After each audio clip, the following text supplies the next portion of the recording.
કોઈ વ્યક્તિને માર મારવો, ઈજા પહોંચાડવી કે પછી તેની હત્યા કરવી, તેને પીડા તે વ્યક્તિ જે સારી રીતે જાણતો હોય છે, પરંતુ તે ગુનેગાર છે, તેને તે પીડાનો અહેસાસનો અનુભવ થાય ત્યારે કેવી પરિસ્થિતિનું નિર્માણ થાય છે, તે સમયે તેમના ચહેરાઓના હાવભાવ કેવા હોય છે તે અત્યારે તમે જોઈ પણ રહ્યા છો. અને હત્યાના આરોપીઓએ દાદાગીરીને હત્યા કરી હતી, પરંતુ જ્યારે તેમણે પોલીસના બાંકડાનો અને પોલીસના તાપનો અનુભવ કર્યો તે સમયે અત્યારે તે પગ પર પણ ઊભા નથી રહી શકતા.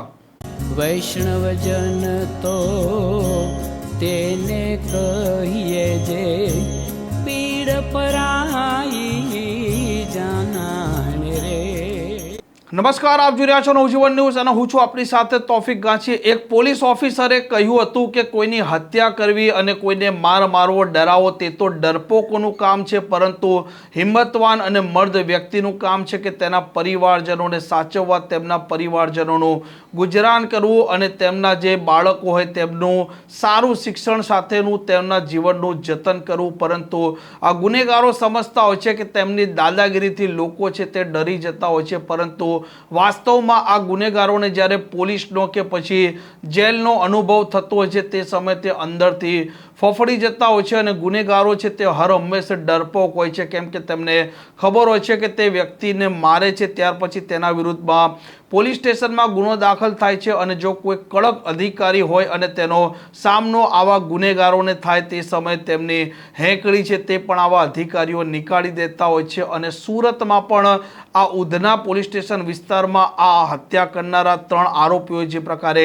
આ યશ દલાલ છે તેની જાહેરમાં હત્યા કરી હતી ને ત્યાર પછી તે ફરાર થઈ ગયા હતા. તેમને શોધવા માટે સુરતની પોલીસ અને ક્રાઇમ બ્રાન્ચની ટીમો પણ ગુજરાત બહારના રાજ્યોમાં પહોંચી હતી અને 3 આરોપીઓને આજે દબોચી લાવ્યા. તે સમયે તે તેમના પગ પર પણ ઊભા રહી શકે તેવી સ્થિતિમાં નહોતા, કેમ કે જ્યારે તેમણે આ મૃતક છે તેને ચપ્પાના ઘા ઝીકી મોતને ઘાટ ઉતાર્યો તે સમયે આ મૃતક છે તેની પીડા તેણે જ અનુભવી હશે અને તેનું દુઃખ તેના પરિવારજનોએ જ અનુભવ્યું હશે. પરંતુ આ 3 આરોપીઓની અત્યારે તમે સ્થિતિ જોઈ રહ્યા છો, તે આરોપીઓ અત્યારે ડરી રહ્યા છે, ફફડી રહ્યા છે. અને મિલિંદ કોળી છે, શુભમ પાટીલ છે અને આ રોહિત ગૌતમ છે, આ 3 આરોપીઓએ યશ દલાલ છે તેની હત્યા કરી હતી અને ત્યાર પછી તે ફરાર થઈ ગયા હતા. અને જે પ્રકારે આરોપીઓનો ગુનાહિત ઇતિહાસ હતો અને તેઓ માનતા હતા કે આ મૃતકે તેને પાસા છે તેમાં ભૂતકાળમાં જેલ ભેગો કર્યો હતો અને તેની તેમને દાજ હતી.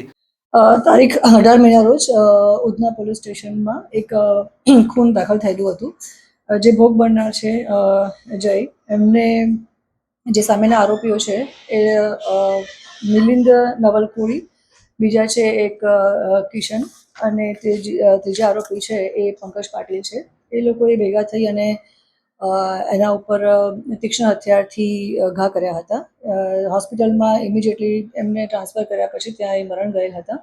એ લોકોને અંદર બધા પહેલાંથી એક મિત્રો હતા, પરંતુ પૈસાની લેવડ દેવડ અને અગાઉ જે 2025માં એક ગુનો દાખલ થયેલો હતો 325, એમાં ભીમનગરના જે રહીશો છે એમની સાથે એ લોકોને માથાકૂટ થઈ હતી અને ઝઘડો તકરાર થયા હતા, જેમાં સામસામે 325 અને 326 દાખલ થયેલી હતી.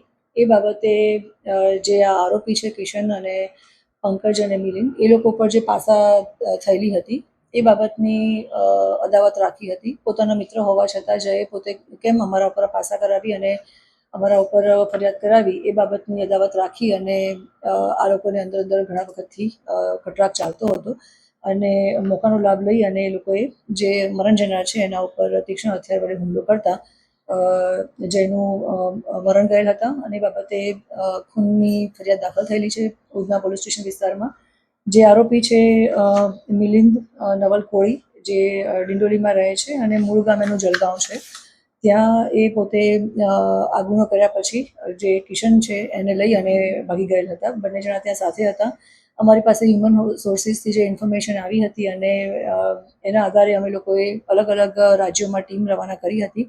આશરે અમે 7 ટીમ રવાના કરેલી હતી, જેમાં જે આ જલગાંવની ટીમ હતી એક વખત ત્યાં જઈને પાછી પણ આવેલ હતી. ફરી પાછી અમને હ્યુમન સોર્સિસથી ઇન્ફોર્મેશન મળતા અમે ટીમ રવાના કરી હતી અને અમને આ સફળતા મળી છે, જેમાં મિલિંદ નવલ કોળી છે એને અમે એરેસ્ટ કરેલ છે. અને જે મારવામાં મદદગારી કરેલ હતી એવા જે 2 આરોપી છે કે જેનું નામ છે શુભમ જ્ઞાનેશ્વર પાટીલ જે ડિંડોલી ખાતે રહે છે, અને બીજા છે રોહિત ગૌતમ સોનવણે, એની પણ મદદગારીમાં રોલ છે. એને પણ અમે 2 જણને અટક કર્યા છે અને બંને મૂળ રહે ડિંડોલીના છે.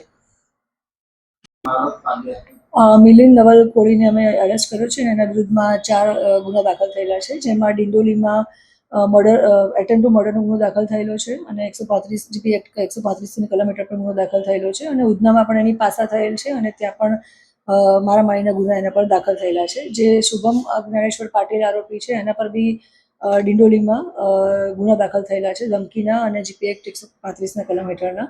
જે રોહિત ગૌતમ સોનવણે છે, એના ઉપર પણ ડિંડોલીમાં 323નો ગુનો દાખલ ઓલરેડી થયેલો છે.